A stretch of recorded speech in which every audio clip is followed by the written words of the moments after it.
రీసెంట్‌గా ఏపీ ప్రజలకు కేంద్ర ప్రభుత్వం ఒక గుడ్ న్యూస్‌ని అయితే చెప్పడం జరిగింది. అదేంటి అంటే రీసెంట్‌గా ఒక వార్త పెద్ద ఎత్తున వైరల్ అవుతుంది. త్వరలో విశాఖ ఉక్కుని ప్రైవేటీకరణ చేస్తారు.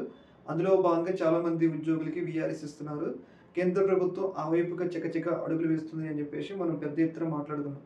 దానికి తగ్గట్టు అడుగులు పడతా ఉన్నాయి. అయితే రీసెంట్‌గా కేంద్ర ప్రభుత్వం తీసుకునే నిర్ణయం అనేది ఒక రకంగా విశాఖ ఉక్కుని ఎవరైతే ప్రైవేటీకరణ వద్దు అంటున్నారో వాళ్ళకి ఒక రకంగా గుడ్ న్యూస్ లాగా మనం చెప్పుకోవాలి. ఏంటి అంటే రీసెంట్‌గా కేంద్ర ప్రభుత్వం విశాఖ ఉక్కు ప్రైవేటీకరణ ఆపుతూ, అలాగే విశాఖ ఉక్కును ఫర్దర్‌గా డెవలప్‌మెంట్ కోసం విశాఖ ఉక్కుని సొంత గనులు ఏర్పరచుకోవడం కోసం దాదాపు ఒక 11,000 కోట్లు అంటే 11,000 కోట్లు అంటే మామూలు విషయం కాదు.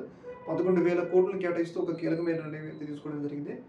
యాక్చువల్‌గా ఇది ఒక మంచి నిర్ణయం అన్నమాట. ఎందుకంటే రీసెంట్‌గా వైజాగ్ పర్యటనకు వచ్చిన నరేంద్ర మోడీ కూడా ఈ యొక్క విషయం మీద ఏమి చెప్పలేదు. అందరూ ఏమనుకున్నారంటే విశాఖ ఉక్కుని ప్రైవేటీకరణ చేస్తారనుకున్నారు. కాబట్టి ఇప్పుడు తీసుకున్న ఈ నిర్ణయం అనేది సడన్ నిర్ణయం అనేది ఒక రకంగా వైజాగ్ వాసులకు ఎవరైతే విశాఖ ఉక్కు, ఆంధ్రుల హక్కు అని చెప్పేసి చాలా ఎమోషన్ ఉందో ఈ ప్రాజెక్ట్‌ని అంటే ఈ యొక్క పరిశ్రమను ఎవరైతే ప్రైవేటీకరణ చేయకూడదనుకున్నారో వాళ్ళకి ఒక రకంగా కేంద్ర ప్రభుత్వం ఒక గుడ్ న్యూస్‌ని అయితే అందించడం జరిగింది.